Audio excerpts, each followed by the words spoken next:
আমি অমিত আছি তোমাদের সঙ্গে, আর তোমরা শুনছো ভৌতিক কথা।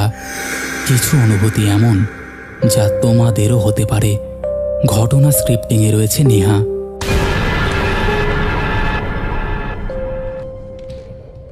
কিছু কিছু ঘটনা এমন থাকে যেগুলো একদম মনের মধ্যে গেঁথে যায়। সেই রকমই কিছু ঘটনা আজকে তোমরা শুনতে চলেছ। তোমরা জানো আমি মাঝে মাঝে একটা এপিসোড করি যেখানে বেশ ছোট এবং বড় ঘটনা মিলে তোমাদের আমি শোনাই, কারণ এখানে সবার ঘটনাই শোনানো হয়। তো একদম কথা বাড়াবো না, একদম আমরা সরাসরি চলে যাব প্রথম ঘটনাতে। অমিত, আমি রোহান, পূর্ব বর্ধমান জেলার দেবগ্রাম থেকে বলছি। আমি আপনাকে এমন এক অভিজ্ঞতা শোনাতে চাই যা আমার জীবনের সবচেয়ে ভয়ঙ্কর এবং বাস্তব অভিজ্ঞতা। এটি ঘটেছিল প্রায় 8 বছর আগে। তখন আমি মাত্র 14 বছর বয়সী। আমাদের বাড়ি গ্রাম থেকে প্রায় 2 কিলোমিটার দূরে।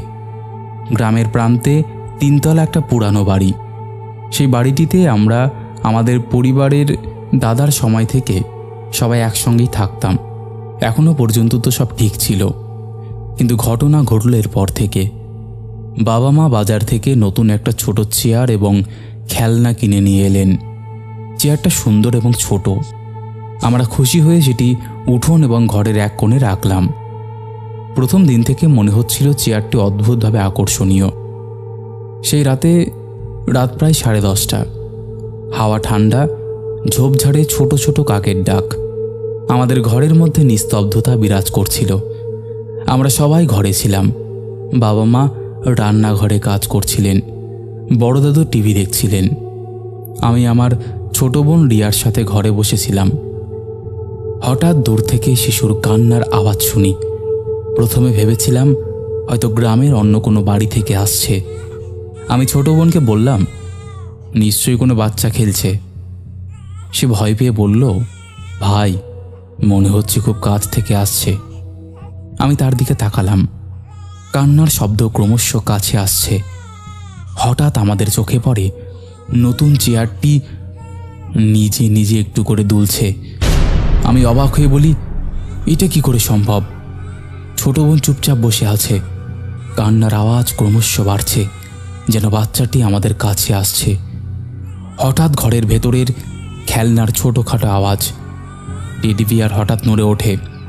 আমি দেখলাম চেয়ারটি আবার ঘুরছে। আমরা দুজনে পেছনে সরলাম। প্রথমে ভেবেছিলাম হয়তো বাতাস, কিন্তু ঘরের দরজা সব বন্ধ, জানলা বন্ধ। ঘরে কোনো খোলা পথ নেই যে হাওয়া ঢুকবে। হঠাৎ বাচ্চার হাসির আওয়াজ শোনা যায়। কখনো কেঁদে ওঠে, কখনো হেসে ওঠে। আমরা বুঝতে পারি যে নতুন চেয়ার এবং খেলনার আশেপাশে কেউ আছে, কেউ বা কিছু যা আমাদের কাছে স্পর্শ করা যায় না। হঠাৎ নতুন চেয়ার থেকে একটি বল আমাদের দিকে ফেলে আসে। আমরা ভয় পেয়ে পেছনে সরি।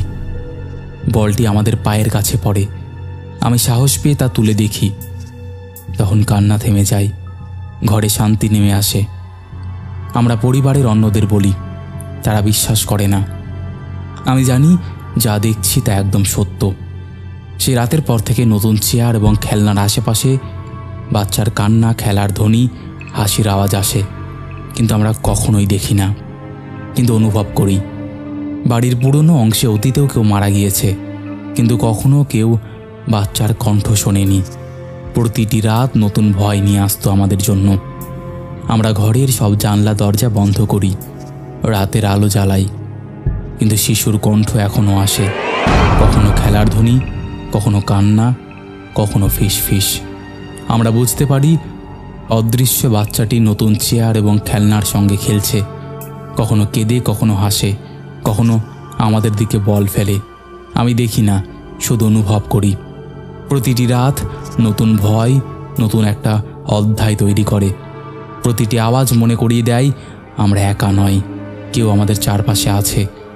আমরা পরিবারের সবাই জানি, কিন্তু কেউ বিশ্বাস করে না। আমি জানি, আমি অনুভব করেছি। সেই রাতের সব আওয়াজ, সেই খেলার ধ্বনি, শিশুর কান্না, সব আমার চিরকাল মনে থাকবে। আমরা এখনও শুনি ঘরের মধ্যে কখনো কখনো কণ্ঠ আসে, কখনো ছোট চেয়ার নিজে নিজে ঘুরতে শুরু করে। আমরা বুঝতে পারি কিছু আছে যা দেখা যায় না কিন্তু অনুভব হয়। বাড়িটাতে প্রতি রাত অদ্ভুত হয়ে ওঠে, কখনো নিস্তব্ধতা, কখনো কেঁদে হাসির আওয়াজ। প্রতিটি শব্দ আমাদের ভয় দেখায়। ছোট বোন এখনও মাঝে মাঝে সেই কান্না এবং খেলার আওয়াজের কথা বলে। আমরা জানি সত্যিই কেউ ছিল, কেউ নেই, কিন্তু তার উপস্থিতি এখনও অনুভব হয়। সেই রাতের পর থেকে আমরা ঘরে একা থাকি না, ঘরে আলো জ্বালাই, জানলা বন্ধ রাখি, কিন্তু বাচ্চার আওয়াজ এখনও আসে। আমাদের বাড়ির ইতিহাসে এটি নতুন অধ্যায়। আমরা জানি যে বাচ্চাটি আমাদের সঙ্গে খেলছে, সে বাচ্চাটি মৃত, কিন্তু তার আত্মা ঘুরছে চারপাশে। প্রতিটি রাতে সে আমাদের ভয় দেখায়, কখনো কান্না, কখনো খেলা, কখনো হাসি। আমরা জানি এটা সত্য। আমরা একা ঘরে চুপচাপ বসে শুনি। হঠাৎ দরজার হ্যান্ডেল নিজে নিজে ঘুরতে থাকে। আমরা চুপচাপ তাকাই। জানলার পাশে বাতাস নেই, কোনো খোলা পথ নেই। আমরা স্থির হয়ে বসে থাকি। ছোট বোন কাঁপতে কাঁপতে বলল, ভাই আমি ভয় পাচ্ছি। আমি তাকে জড়িয়ে ধরে বলি, কিচ্ছু হবে না, আমরা শুধু দেখব। এরম চলতে চলতে এক রাতে দাদু আমাদের কাছে এসে বললেন, রোহান, এই বাড়ির ইতিহাস জানিস? তোকে বলছি শোন। অনেক বছর আগে একটি শিশুর একটি বাচ্চার মৃত্যু ঘটেছিল। সে বাচ্চাটি মারা যাওয়ার পর কেউ তার কান্না বা খেলার আওয়াজ শোনেনি, কিন্তু এখন সে নতুন চেয়ার এবং খেলনার মাধ্যমে ফিরে এসেছে। আমরা অবাক। ছোট বোন বসে থেকে কেঁদেই যাচ্ছে। আমরা একসাথে বসি। এরপরেও আমরা সেই বাড়িতেই ছিলাম এবং আমরা সেই বাচ্চাটাকে তাড়ানোর কোনো চেষ্টা করিনি। এখনও মাঝে মাঝে আমরা সেটা অনুভব করি। দেখা যায় না, কিন্তু অনুভব হয়। শিশুটি আমাদের সঙ্গে খেলছে, নতুন চেয়ার এবং খেলনার আশেপাশে সব ঘটছে। আমরা জানি আমরা আর একা নেই। প্রতিটি রাতে নতুন ভয়, নতুন খেলা, শিশুর কান্না, খেলার ধ্বনি, হাসি সব আমাদের জীবনের অংশ। আমরা জানি আমাদের চারপাশে কিছু আছে যা দেখা যায় না। এই অভিজ্ঞতা চিরকাল আমাদের মনে অমর। আমাদের ভয়, আমাদের সাসপেন্স, আমাদের ঘরের অদ্ভুত আওয়াজ সব একত্রে আমাদের জীবনের অংশ। কিন্তু এখন বর্তমানে, গত 2 বছর আগেও এসব ঘটতো, কিন্তু বর্তমানে এখন আর এসব কিছু ঘটে না। তো দাদা, এই ছিল ঘটনা। আশা করছি তোমার ভালো লাগবে। কেমন লেগেছে তুমি অবশ্যই জানিও, আর ভালো লাগলে পড়ে শুনিও। বন্ধুরা, এই ছিল আমাদের প্রথম ঘটনা। কি অদ্ভুত দেখো, একটা বাচ্চা মারা গেছে, এতদিন পর্যন্ত তার কোনো অস্তিত্ব খুঁজে পাওয়া যায়নি, কিন্তু একটা চেয়ার, বাচ্চাদের খেলার চেয়ার এবং খেলনা, এই দিয়ে সে বাচ্চাটার আত্মা আবার অ্যাক্টিভ হয়ে গেল বলা চলে। তোমাদের কেমন লাগলো ঘটনাটা অবশ্যই কমেন্ট করে জানিও। চলো আর কথা না বাড়িয়ে এবার আমরা শুরু করছি পরের ঘটনা। দাদা, এটা প্রায় 10 বছর আগের ঘটনাটি ঘটেছে আমার এক চাচার সাথে। আমার চাচা মোহাম্মদ জুবায়ের আল হাসান, যিনি একজন বক্তা ছিলেন এবং সেই সময়কার একজন বড় হুজুর ছিলেন। তার অনেক নাম ডাক ছিল, বেশি ছিল বক্তা হিসেবে। চাচা বিভিন্ন জায়গায় মাহফিল করতেন এবং প্রায়ই অনেক রাতে বাড়ি ফিরতেন। চাচা একটি মাদ্রাসায় চাকরি করতেন। তখন চাচা 30 বছরের ছিলেন। একদিন সকালে নামাজ শেষে তিনি নিজেদের বাগানের গাছে পানি দিচ্ছিলেন। বলে রাখা ভালো, চাচারা তখন থাকতেন আমাদের পুরানো বাড়িতে, যেটা ঝালকাঠি জেলার পিপলিতা গ্রামে ছিল। এখন আমরা বাসুন্দা গ্রামে থাকি। যাই হোক, চাচা নিজের কাজে ব্যস্ত ছিলেন। তখন কিছু লোক চাচার কাছে আসেন। চাচাকে দেখেই তারা বলেন, হুজুর সাহেব, আসসালামু আলাইকুম। চাচা বলেন, ওয়ালাইকুম আসসালাম। কারা আপনারা? লোকগুলো বলল, হুজুর, আমরা রাজাপুর বাইপাস থেকে এসেছি। চাচা বললেন, কি জন্য? তখন বললেন, হুজুর, আমাদের এলাকায় একটা মাহফিলের আয়োজন হবে, তাই আমরা চাচ্ছিলাম আপনি যদি আমাদের এলাকায় এসে মাহফিলটা করে যান তাহলে পুরো এলাকাবাসী খুবই খুশি হতো। চাচা বললেন, সে তো ঠিক আছে, কিন্তু কবে? তারা বলল, আগামী শুক্রবার। আপনি চিন্তা করবেন না, আমরা আপনাকে নিয়ে যাব আর একটা মোটা অঙ্কের টাকা দেব। চাচা কিছুক্ষণ ভেবে বললেন, ঠিক আছে, আমি যাব। তারা বলল, ঠিক আছে হুজুর, তাহলে শুক্রবারই কথা রইল। চাচা বলেন, জি আচ্ছা। লোকগুলো চলে গেল। চাচা মনে মনে বেশ খুশি হলেন। অনেক দিন পরে এমন একটা কাজ হাতে এসেছে, তার উপরে মোটা অঙ্কের টাকা। এটা হাতছাড়া করা যাবেই না। তাই চাচা ঘরে গিয়ে সব কিছু তার বাবা মাকে জানালেন। তার বাবা রাজি থাকলেও মা রাজি হচ্ছিল না, কারণ শুক্রবার ছিল অমাবস্যা। আমাদের পুরনো বাড়ির সামনের রাস্তা দিয়ে 10 মিনিট পরই মেইন রোড। তবে সে পর্যন্ত পৌঁছতে একটা পুরনো জঙ্গল ধরনের রাস্তা আছে। ওই রাস্তাটা নাকি একদমই ভালো না। সেখানে প্রায় 250 বছর আগের একটা কবরখানা আছে, একটি বড় পুরনো তেঁতুল গাছ এবং কারখানার খুবই খারাপ নাম আছে। যারা নাকি অপঘাতে মরেছে তাদের ওখানে কবর দেওয়া হয়েছে। আর ওই তেঁতুল গাছে অনেক আত্মা আছে, তাই ওই জায়গা দিয়ে কেউ যায় না। বাড়ির ডান দিকের একটা রাস্তা দিয়ে 20 মিনিট হেঁটে মেইন রোড পৌঁছায়। চাচারা সবাই ওই রাস্তা সম্পর্কে জানত, কিন্তু চাচা পুরো বংশের মধ্যে সাহসী ছিলেন। তাই তার মায়ের হাজার বারণের পরেও তিনি যাবেন বলে ঠিক করলেন। দেখতে দেখতে শুক্রবার এসে যায়।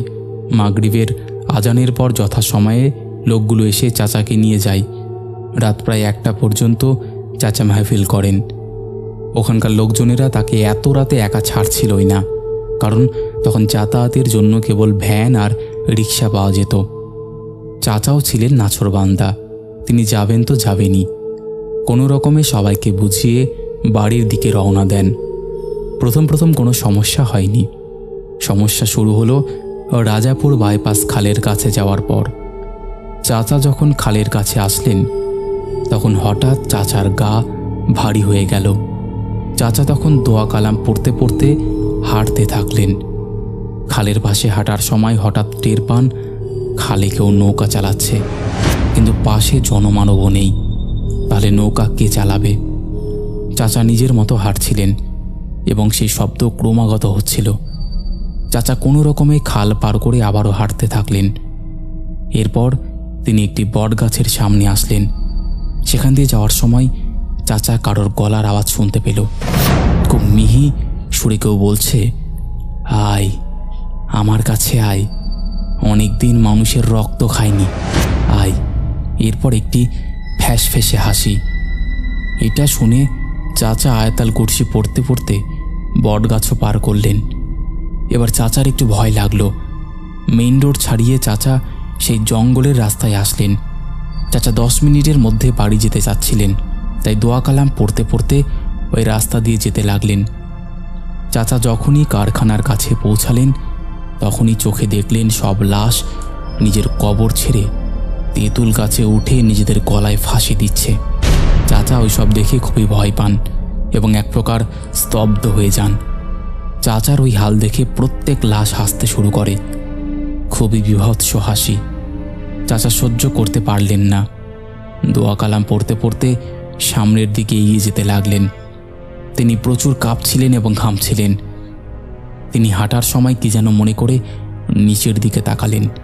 দেখলেন রাস্তায় সারি সারি লাশ, আর তিনি সেই লাশের ওপর দিয়ে মনে হচ্ছে যাচ্ছেন। ঠিক একটু দূরেই চাচা তার মৃত ভাইকে দেখলেন। সেও অবঘাতে মরেছিল। চাচার ভাইয়ের রূপ বিভৎস, চোখের মণি গাল বেয়ে ঠোঁটের কাছে নেমে এসেছে, মুখের কাটা চেরার দাগ আর রক্ত। চাচার ভাই চাচাকে দেখে একটা বিশ্রী হাসি দিয়ে তার দিকে দৌড়ে আসে এবং বলে, আমি তোকে নিয়ে যাব, আমার সাথে আয়, আয় আয় আমার সাথে আয়। চাচা নিজেকে সামলে রাখতে পারল না, চিৎকার করে জ্ঞান হারান। পরের দিন সকালে তিনি নিজেকে নিজের বিছানায় দেখেন। তবে চাচা স্বাভাবিক থাকেন না। ঘাড় বেঁকিয়ে এক মনে বাইরের দিকে তাকিয়ে থাকতেন। কেউ কিছু জিজ্ঞাসা করলে বাইরের দিকে ইশারা করতেন। যদি কেউ বলতো ওইদিকে কি, তখন চাচা খুব ক্ষিপ্ত হয়ে হাত কামড়ে রক্ত বের করতেন। চাচার বাবা মানে আমার দাদা একজন মাওলানা এবং হাফেজ ছিলেন। তিনি ছেলের অবস্থা আন্দাজ করে বুঝলেন যে কি হয়েছে। তিনি নিজের ছেলেকে ঝাড়ফুঁক করে সুস্থ করেন এবং তার গলায় একটা চেনে তাবিজের লকেট ঝুলিয়ে দেন। পরে চাচা সবাইকে সে রাতের কথা জানালেন। সবাই তাকে খুব বকে। তার 2 দিন পর চাচারা শহরে চলে যান বাসা নিয়ে। দাদা, ঘটনাটা একটু লম্বা হয়ে গেল, তবে আশা করি সবার ভালো লাগবে। আর এই ঘটনাটা মঙ্গলবারের মধ্যে দেওয়ার চেষ্টা করো। আমার পরিবার খুবই উৎসাহী হয়ে আছেন এই ঘটনাটি তোমার কণ্ঠে শোনার জন্য। আর দাদা, নামটা নিতে কিন্তু ভুলো না, সাইফ ইসলাম। তাহলে ভালো থেকো দাদা। আবারও আরেকটি নতুন ঘটনা তোমাদের উপহার দেওয়ার চেষ্টা করব। একদম গো। তুমি মঙ্গলবার বলেছিলে, যেহেতু আমার চোখে পড়ে গেছে ঘটনাটা, তাই আমি মঙ্গলবারের মধ্যেই করে দিলাম। এরকম অনেকেই বলে, বাট আমি হয়তো সেটাকে কোনোভাবে মিস করে যাই বা আমার চোখে পড়ে না, তখন সেটা হয়তো ডিলে হয়ে যায়। বাট কেউ যদি আমাকে রিকোয়েস্ট করে যে দাদা এই তারিখে দাও বা এত দিনের মধ্যে দেওয়ার চেষ্টা করো, আমি সবসময় সেটার তাকে সম্মান জানিয়ে সেটা করার চেষ্টা করি। তো এই ঘটনাটা তোমাদের কেমন লাগলো অবশ্যই তোমরা জানিও। সাইফ ইসলামের ঘটনাটা আশা করছি তোমাদের ভালোই লেগেছে। তো তোমরাও যদি এমন ঘটনা শেয়ার করতে চাও তাহলে অবশ্যই আমাদের সাথে কন্ট্যাক্ট করতে পারো। আমাদের সাথে কন্ট্যাক্ট করা একদম ইজি। আমাদের হোয়াটসঅ্যাপ নাম্বার থেকে শুরু করে সমস্ত সোশ্যাল মিডিয়ার লিঙ্ক তোমরা ডেসক্রিপশন সেকশনে পেয়ে যাবে। তাই আর দেরি না করে তোমরা অবশ্যই কন্ট্যাক্ট করে নাও, আর চাইলে ঘটনা পাঠিয়ে দাও। চলো আর কথা না বাড়িয়ে এবার আমরা শুরু করি পরের ঘটনা। দাদা, আমি রিতম। তোমাকে আজকে একটা এমন বাস্তব ঘটনা শেয়ার করব যেটা বিশ্বাস করা খুবই কষ্টকর হয়ে দাঁড়াবে। ঘটনাটা অনেকদিন আগেরই বলা চলে। তখনও আমাদের যে নবান্ন ছিল তার নবান্ন নামকরণ হয়নি। রাত প্রায় 12:30টার কাছাকাছি। আশেপাশের শহর অনেকটাই নিস্তব্ধ হয়ে এসেছে। দিনের বেলা যে রাস্তায় অসংখ্য গাড়ি, বাস, লরি আর মানুষের ভিড় থাকে, রাত বাড়তেই সেটাই অদ্ভুত নির্জন হয়ে যায়। ডেলিভারি বয় অর্ণব তখন বাইকে ফিরছিল। ক্লান্ত শরীর, সারাদিনে প্রায় 30টারও বেশি ডেলিভারি দিয়ে ফেলেছে। শেষ অর্ডারটা পৌঁছে দিয়ে এখন শুধু বাড়ি ফেরাই তার লক্ষ্য। সে জানে ওই রাস্তা দিয়ে গেলে সময় কম লাগবে, তাই বাইক চালিয়ে সোজা চলে এলো নবান্নর পাশ কাটানো বড় রাস্তার দিকে। চারপাশে ছড়ানো আলো আছে, কিন্তু সেই আলো কেমন যেন দুর্বল আর কাঁপছে। সেই লাইটগুলো ঘুমিয়ে পড়েছে। রাস্তার মাঝে মাঝে কুকুর ঘুরছে, কোথাও দূরে হালকা বাতাস, শুকনো পাতা উড়ছে। তার বাইকের ইঞ্জিনের শব্দ ছাড়া চারপাশ নিস্তব্ধ। অর্ণব হেডফোনে গান শুনছিল, কিন্তু হঠাৎ কানে এলো এক ভোঁতা শব্দ, যেন ফিস ফিস করে কেউ ডাকছে। সে ভেবেছিল হয়তো হাওয়ার শব্দ, তাই হেডফোন খুলে দিল। কানে কিছু না পেলেও বুকের ভেতরে একটা অস্বস্তি তৈরি হলো, যেন কেউ তার দিকে তাকিয়ে আছে। সে বাইকের গতি বাড়াতেই যাচ্ছিল। ঠিক তখনই অনুভব করল পেছনের সিটে হালকা চাপ, যেন কেউ বসে পড়েছে। বাইকটা ভারী হয়ে গেল। অর্ণব ভেবেছিল ব্যালেন্সের সমস্যা বা হয়তো হাওয়ার ধাক্কা, কিন্তু রিয়ার ভিউ মিরারে চোখ যেতেই বুকটা ধক করে উঠল। আলো কম থাকলেও স্পষ্ট দেখা যাচ্ছিল এক অদ্ভুত ছায়ামূর্তি। মাথা নিচু, চুল পুরো মুখ ঢেকে রয়েছে। এক মুহূর্তর জন্য তার মনে হলো কেউ লিফট নিয়েছে, কিন্তু বাইকে কাউকে তো তোলেনি। চোখ পিটপিট করে আবারও তাকালো, কিন্তু ছায়াটা এবার নেই। তবে বাইকের ভার এখনো আগের মতো। তার হাত ঘেমে ভিজে গেল, ঠিকমতো গাড়ির হ্যান্ডেলটা ধরতেই পারছিল না। ইঞ্জিনের আওয়াজ হঠাৎ যেন ভোঁতা হয়ে এলো। রাস্তার লাইটগুলো একে একে নিভতে শুরু করলো, ঠিক যেন তার বাইক চলে আসার সঙ্গে সঙ্গে অন্ধকার নেমে আসছে। হঠাৎ কানে এলো অদ্ভুত নিঃশ্বাসের শব্দ, একেবারে পেছন থেকে। বুক ধরপড় করতে লাগলো। সে পেছনে তাকাতে পারছিল না, সাহস হচ্ছিল না। গতি বাড়ালো, কিন্তু বাইক যত স্পিড নিচ্ছিল ততই মনে হচ্ছিল পেছনের ভার যেন আরও চেপে বসেছে। চারপাশে কেউ নেই, দূরে শুধু একটা লরির আলো টিমটিম করছে। তার শরীর ঠান্ডা হয়ে আসছিল, নিঃশ্বাস ভারী হচ্ছিল। হঠাৎ এক ঝলক আলোয় সে দেখতে পেল রাস্তার ধারে দাঁড়িয়ে এক মহিলা। রঙিন একটা শাড়ি পরে আছে, কিন্তু মুখ দেখা যাচ্ছে না, পুরো চুলে ঢাকা।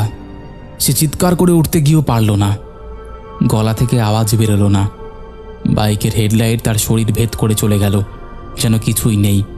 কিন্তু ঠিক পেছনে আবার সেই ভার অনুভব করল।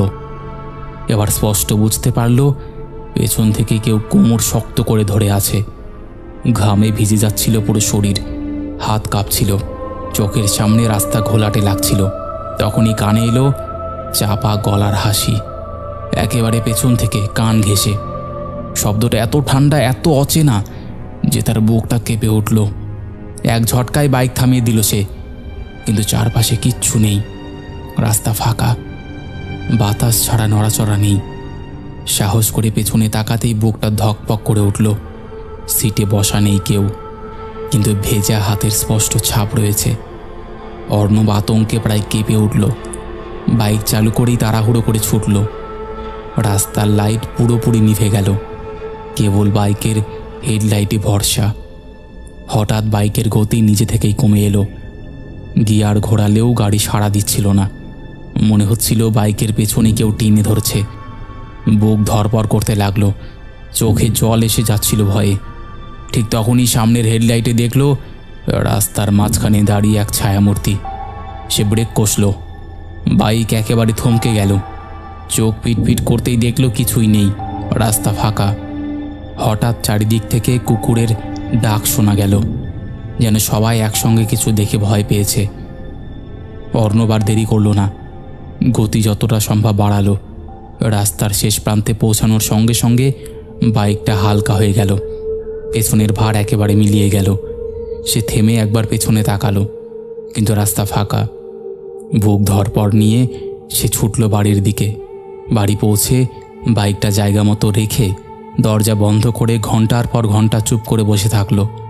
কারো সঙ্গে কোনো কথা বলল না, শুধু ভোর হলে বাইকের সিটে তাকিয়ে স্তব্ধ হয়ে গেল। সেই দিন থেকে অর্ণব আর কখনো সে রাস্তা দিয়ে একা ফেরেনি। রাত যতই হোক অন্য রাস্তা ধরে গেছে। এখনও মাঝে মাঝে সে বলে, বাইকে চাপলে মনে হয় পেছনের সিটে কেউ বসে আছে। হাওয়ায় ভেসে আসে চাপা হাসির আওয়াজ। তো দাদা, এই ছিল ঘটনা। যদি তোমার ভালো লাগে তুমি অবশ্যই পড়ে শুনিও, আমি খুব আশায় থাকব। বন্ধুরা, এই ছিল আরও একটি সত্য ঘটনা। আশা করছি এই ঘটনাটিও তোমাদের ভালো লেগেছে। কেমন লেগেছে তোমরা অবশ্যই কমেন্ট করে জানিও। আর আমি জানি তোমরা লাইক, কমেন্ট আর শেয়ার করেই দিয়েছো। একটা কথা বলতেই হয়, ভৌতিক কথা কিন্তু কোনো রকম অন্ধবিশ্বাস, কোনো রকম কুসংস্কার বা কোনো রকম নেগেটিভিটিকে প্রচার করে না। ভৌতিক কথার কাজ শুধুমাত্র মানুষের জীবনে ঘটে যাওয়া ঘটনা সবার সঙ্গে তুলে ধরা, তাছাড়া আর কোনো উদ্দেশ্য নেই। তাই যারা বিশ্বাস করছো না তারা এগুলোকে এন্টারটেইন হিসেবেই নিয়ে নাও। চলো এবার আমরা শুরু করে দিচ্ছি পরের ঘটনা। অমিতদা, কেমন আছো? আশা করি নিশ্চয়ই ভালো আছো। আমি তোতন। আমি পূর্ব বর্ধমান জেলার দেবগ্রাম থেকে বলছি। আমি ভৌতিক কথা পরিবারের পুরনো শ্রোতা। আজ যে ঘটনাটা বলবো সেটা ঘটেছিল আমার ঠাকুমার জায়ের নাতনির সঙ্গে 2024 সালে। আমি ঠাকুমার ভাষায় ঘটনাটা বলছি। মেয়েটির নাম ও জায়গার নাম আমি বলছি না, কিছু কারণবশত। যেখানে ঘটনাটি ঘটে সেখানে তার মামার বাড়ি। সে মামার বাড়ি প্রায় যেতে আসতো। ওর মামার বাড়ির পাড়ার একটি ছেলে ওই মেয়েটিকে খুব ভালো লাগে, ও পছন্দ হয়, কিন্তু সে কোনোদিনও বলতে পারেনি যে ওই মেয়েটিকে ভালোবাসে বা পছন্দ করে। কিছু মাস পর ছেলেটি কোনো এক কারণে গলায় দড়ি দিয়ে মারা যায়। আরও কিছুদিন কাটার পর মেয়েটি তার মামার বাড়ি যায়। ওখানে পাড়ারই এক ছেলের সঙ্গে ভালোবাসা হয় এবং মেয়ের বাড়ি ছেলের বাড়ি কথাবার্তা বলে তাদের বিয়ে দেওয়া হয়। তারা সুখে সংসার করতে শুরু করে। এরপর শুরু হলো আসল ঘটনা। এখানে একটা কথা বলে দিই, তাদের দুটো বাড়ি ছিল। তো এক সপ্তাহ পেরিয়ে যাওয়ার পর মেয়েটি রোজকার মতো সন্ধেবেলা ধূপ দিয়ে সন্ধে দেখাচ্ছে ওদের বাড়িতে। ওদের যেহেতু দুটো বাড়ি ছিল, একটা বাড়ি দেখানোর পর আর একটা বাড়িতে সন্ধে দেখাতে গিয়ে যখন ওপরে ওঠে, সে দেখে ওপরের ঘরে এক কোণে এক পুরুষের অবয়ব বসে আছে। এখানে বলে রাখি, যে সময় ঘটনাটা ঘটেছিল সে সময় ওই বাড়িতে কেউ ছিল না। মেয়েটি বাড়িতে একাই ছিল। কিছুক্ষণ পর বাড়িতে তার শ্বশুর, শাশুড়ি এবং তার স্বামী আসে এবং দেখে যে তার স্ত্রী একভাবে মাথা নামিয়ে বসে আছে। তারা এইসব দেখে তাকে জিজ্ঞাসা করে, কি হলো তোমার? সে কোনো উত্তর দেয় না। কিছুক্ষণ পর সে পুরুষ কণ্ঠে বলে ওঠে, এই বিক্রম, তুই ওকে ছেড়ে দে, আমি ওকে নিয়ে যাব। এখানে বলে দিই ওর স্বামীর নাম বিক্রম। তারপর ওর স্বামী বলে ওঠে, এ কি বলছো তুমি? তার স্ত্রী পুরুষ গলায় বলে ওঠে, ওকে ছেড়ে দে, আমি ওকে নিয়ে যাব। এরপর তার স্বামী ও তার বাবা মা সঙ্গে সঙ্গে গাড়ি ভাড়া করে নিয়ে চলে আসে মেয়েটির বাবার বাড়ি। তাকে একটা ঘরে নিয়ে যাওয়া হয় ও তার স্বামী তাকে ধরে রাখে। এরপর সে বলতে থাকে, আমাকে ছাড় তুই, না হলে তোকে শেষ করে দেব। ও বিশাল মুখে আওয়াজ করতে থাকে ও গঙ্গাতে থাকে। এইভাবে কিছু সময় পার হওয়ার পর ওকে আটকাতে না পেরে তারা ওকে ওখানে এক মৌলবীর কাছে নিয়ে যায়। সে কোনো মতে যেতে চায় না, তাই জোর করে নিয়ে যাওয়া হয়। মৌলবী তাকে দেখে বলল, এখানে বসা। ওকে জোর করে বসানো হয়। তাকে অনেক মন্ত্র বলে ঝেড়ে দেয়। সে সময় সে একটু চুপচাপ ছিল। তার স্বামী বাবা মাকে ডেকে বলল, ওকে ভালো রকম কিছু ধরেছে, আমি আপাতত কিছুক্ষণের জন্য ওকে শান্ত করে রাখব। তোমরা কাল বটগ্রাম চলে যাবে, ওখানে একজন সিদ্ধ রোজা থাকে, ওখানে কাল নিয়ে যাবে। এই বলে মৌলবী সাহেব ওকে ঘরে নিয়ে চলে যেতে বলল। পরদিন সকালে ওখানে নিয়ে যাওয়ার জন্য ওকে এত জোর করছে, কিন্তু কোনো মতে সে যাবে না। তাকে কোনো মতে নিয়ে যাওয়া গেল না বলে তার বাবা আর বিক্রম সে রোজার কাছে চলে গেল। ওখানে পৌঁছে রোজার খোঁজ করে তাকে খুঁজে পেল। এরপর সব কথা সে বাবাকে জানালো। সব কিছু শুনে বলল, আমি জিনিস বলে দিচ্ছি, এগুলো এনে রাখবি, আমি ঠিক সন্ধেবেলায় পৌঁছে যাব। তারা বাড়ি এসে দেখে সে খুব জোরে জোরে কান্না করছে। ও বলছে, তুই ওকে ছেড়ে দে, নাহলে আমি সবাইকে শেষ করে দেব। তারপর তারা বাবার কথা মতো সব কিছু জোগাড় করে সন্ধে হওয়ার অপেক্ষা করতে থাকে। ঠিক সন্ধ্যের মধ্যে বাবা এসে হাজির হয় ওদের বাড়িতে। বাবাকে দেখে বাবাকে বসতে দেওয়া হয় এবং বাবা বলে, ওকে নিয়ে আয়। সে জানতে পেরে কোনো মতেই বাবার কাছে যাবে না। তার স্বামী ও কয়েকজন মিলে তাকে জোর করে নিয়ে যায় বাবার কাছে। বাবাকে দেখে ও বলে, তুই যা, আমি এখানে একা নই, আমার সঙ্গে 4-5 জন আছে, আমার কিছু করতে পারবি নে, তুই যা, এখান থেকে চলে যা। এরপর সেই রোজা বা বাবা মন্ত্রপাঠ করে গঙ্গা জল ছিটিয়ে দেয়। আর তারপরে সে বলতে লাগলো, আমাকে ছেড়ে দে, আমি মরে গেলাম, পুড়ে গেলাম, আমাকে ছেড়ে দে। বাবা জিজ্ঞাসা করলো, তুই কে? তখন ওই পুরুষ গলায় বলে উঠল, আমি রাকেশ। বাবা বলল, কোথায় থাকিস? ও বলল, ওর মামার বাড়িতে আমার বাড়ি। আমি ওকে খুব ভালোবাসতাম, কিন্তু আমি ওকে কোনোদিনও বলতে পারিনি, সেই কারণেই আমি গলায় দড়ি দিয়ে মরে যাই। আমি ওর স্বামীর ওই বাড়িটাতে থাকতাম, ওই বাড়িটা কেউ ব্যবহার করতো না তাই। এরপর বাবা বলল, তুই ওকে ছেড়ে দে। সে বলে উঠল, আমি যাব না, আমি ওকে পছন্দ করতাম, এই বিক্রম ওকে নিয়ে নেয়, সেটা দেখে আমার খুব রাগ হতো, সেই জন্য আমি ওকে ধরেছি, আমি কাউকে ছাড়বো না, সবাইকে শেষ করে দেব। তারপর বাবা বলে ওঠে, তুই ছাড়বি না, তোর বাপ ছাড়ে দে, এই তোর আগুন করতো, ওকে আমি পোড়াবো। তখন সে বলে ওঠে, না না, আমাকে পোড়াবে না, আমাকে ছেড়ে দাও, আমি চলে যাব। তারপর বাবা অনেক মন্ত্রপাঠ করার পর বলল, তুই যাবি না আগুন যে জ্বালিয়ে দেবো? সে বলল, না না, আমি চলে যাচ্ছি। বাবা বলল, আমি কি করে বুঝবো তুই চলে গেছিস? তারপর সে বলে, গেটের বাইরে একটা মাটির সরা দে, আমি যাওয়ার সময় ওই সরাটা ভেঙে দিয়ে যাব। সেই মতো বাবা গেটের বাইরে একটা সরা রেখে আসে এবং জোরে জোরে মন্ত্রপাঠ করছে ও জল ছিটিয়ে দিচ্ছে সেই দিদিটার গায়ে। এরম চলতে চলতে কিছুক্ষণ পর বিশাল ঝড়ের মতন গতিতে সে সরাটা ভেঙে দিয়ে চলে যায় আর দিদি অজ্ঞান হয়ে যায়। বাবা তখন জল ছিটিয়ে তার জ্ঞান ফেরায়। জ্ঞান ফিরলে সে বলে, আমার কি হয়েছে আর আমার শরীর খুব ব্যথা করছে কেন? তারপর বাবা বলে ওঠে, তোর শরীর খারাপ, তুই একটু শুয়ে পড়, তাড়াতাড়ি সুস্থ হয়ে যাবি। এরপর বাবা ঘরটা বন্ধন করে দেয় এবং তাদেরকে একটা তাবিজ দেয়, তাকে পরিয়ে দেয় এবং 1 বছর না খুলতে বলে। বাবা সব কিছু নিয়ে বেরিয়ে যাওয়ার সময় বলে, কাল আমি ওর শ্বশুরবাড়ি গিয়ে ওদের বাড়ি বন্ধন করব। যা জিনিস আমি বলে দিয়েছিলাম সব কিছু রেডি করে রাখবি, আমি সন্ধেবেলায় গিয়ে বাড়িটা বন্ধন করব। এই বলে বাবা চলে যায়। পরের দিন সকালে বাবা ওখানে গিয়ে বাড়ি বন্ধন করে আসে ও বলে, আর কোনো ভয় নেই, সব ঠিক হয়ে গেছে। এই বলে বাবা চলে যায়। আর তাদের কোনো অসুবিধে হয়নি, ওরা সুখে সংসার করতে থাকে। এখন তারা ওর ওপরের ঘরটা ভেঙে দেয়, সব কিছু ঠিক চলতে থাকে। এই ছিল দাদা ঘটনা। এই ঘটনাটি আমাদের ভৌতিক কথা পরিবারে শোনালে আমি খুব খুশি হব। যদি কোনো ভুল ত্রুটি হয়ে থাকে তাহলে দাদা তুমি একটু তোমার মতো করে গুছিয়ে নিও। ঘটনাটা কত নম্বর এপিসোডে আসছে সেটা একটু টেক্সট করো। ঘটনার নামগুলো আমি কাল্পনিক হিসেবে ব্যবহার করেছি। আমার নামটা একটু হ্যালো করে বলো। আমার নাম তোতন। হ্যালো তোতন। তো বন্ধুরা, এই ছিল আমাদের আজকের জমজমাট একটি এপিসোড। আশা করছি তোমাদের দারুণ লেগেছে। কেমন লেগেছে তোমরা অবশ্যই সেটা কমেন্ট করে জানিয়ে দাও। তোমাদের মধ্যে এখনও যারা এই পরিবারে যুক্ত হওনি তারা যুক্ত হয়ে যাও। যারা ভাবছো ঘটনা শেয়ার করব কিনা তাদের বলবো একদম দেরি না করে শেয়ার করে দাও। চলো এবার আমরা শুরু করি শাউট আউট পর্ব। শেষের এপিসোডে ফার্স্ট কমেন্ট করেছে মুয়াজ বিন মামুন, সেকেন্ড কমেন্ট করেছে অধরা, থার্ড কমেন্ট করেছে অর্ণব। তিনজনই লাভ লাভ রিয়াক্ট দিয়েছে।